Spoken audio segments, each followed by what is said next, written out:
नमस्कार। मैं Mahavastu certified trainer consultant आचार्य doctor Shalini. पितृ पक्ष चल रहे हैं और हर कोई अपने घर परिवार की परंपरा के अनुसार पितरों का तर्पण कर रहा है, जिससे कि हमें उनका आशीर्वाद मिल सके। बिल्कुल करना भी चाहिए।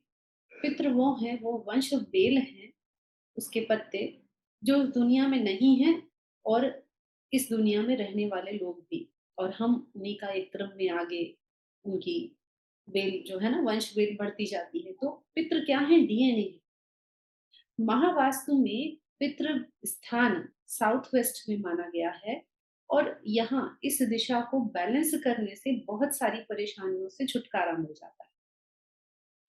कुछ लोगों का मिलना होता है और वो बहुत इस डाउट में होते हैं कि उनकी कुंडली में पितृदोष है या नहीं।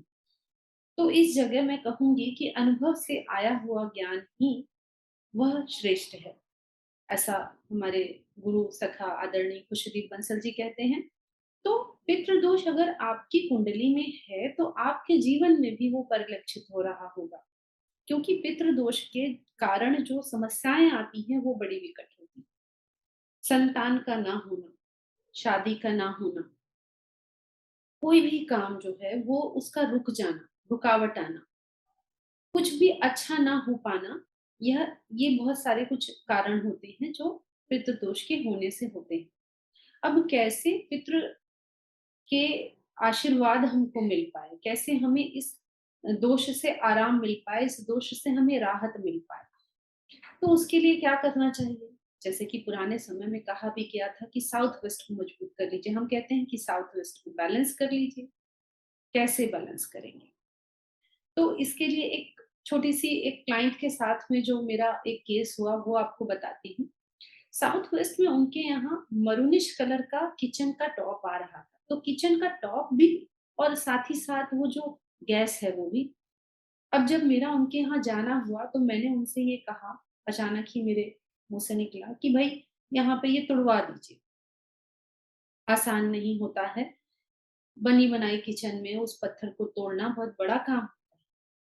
लेकिन वो मान गए और उनका ये कहना था कि भई मैं ये आखिरी कोशिश भी कर लेता हूँ। ऐसा वो इसलिए कह रहे थे क्योंकि जो उनके जीवन में परेशानियाँ आ रही थी उससे वो इतने ज़्यादा परेशान हो चुके थे कि उस घर तक को छोड़ने का मन बना चुके थे, क्योंकि वास्तु के जो प्रभाव होते हैं उससे वो बहुत अच्छे से परिचित थे, वो मानते थे, क्योंकि जानते थे। तो ऐसा मैंने किया कि वो वहाँ पे एक येलो कलर का स्लैब लगा दिया।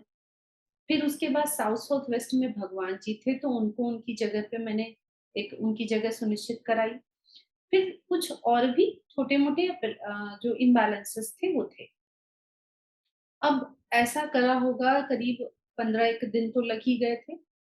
4 महीने बाद मेरा उनसे मिलना हुआ और समस्याएँ तो जान लीजिए समस्या क्या थी उनके साथ में। करीब 34 साल का उनका लड़का हो रहा था और उसकी नौकरी नहीं पक्की हो पा रही थी। उसने कई नौकरियाँ अपनी बदली थी और अब वो 4-5 साल से कहीं पर काम कर रहा था, लेकिन वो नौकरी भी अब उनको ऐसा लग रहा था कि एक होता है ना कि काफ़ी समय से आप कहीं काम कर रहे होते हैं, एड हॉक बेसिस पे जिसे कहते हैं, और फिर वो परमानेंट में चेंज हो जाती।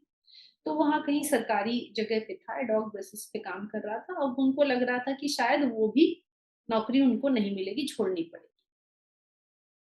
और उनकी बेटी 40 साल की उसकी उम्र हो रही थी, अब रिश्ते भी आने बंद हो गए थे। तो ये उनकी बहुत बड़ी समस्या थी।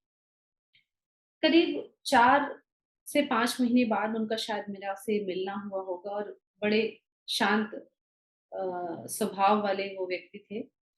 उनका मिलना हुआ और उन्होंने कहा कि मुझे बिल्कुल नहीं समझ में आता कि कैसे ये चीज़ें 5 महीने में अनायास ही चेंज हो गई और इसके लिए मैं सदैव महावास्तु का आपका ऋणी रहूँगा।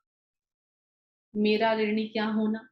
जब गुरु ने ही ऐसी विधा बना दी, ऐसी व्यवस्था बना दी जिससे कठिन से कठिन लगने वाली चीज़ें भी राहत दे जाती हैं एकदम जादू की तरह। तो आप भी mvtrainer.net.in के माध्यम से पूरे विश्व भर में जो महावास्तु आचार्य हैं, वो आपके शहर के कौन से नज़दीक आचार्य हैं, आप उससे संपर्क कर सकते हैं, आप मुझसे भी संपर्क कर सकते हैं। मुझे सुनने के लिए आप सबका बहुत-बहुत धन्यवाद। फिर से मिलती हूँ एक नए वीडियो के साथ, तब तक के लिए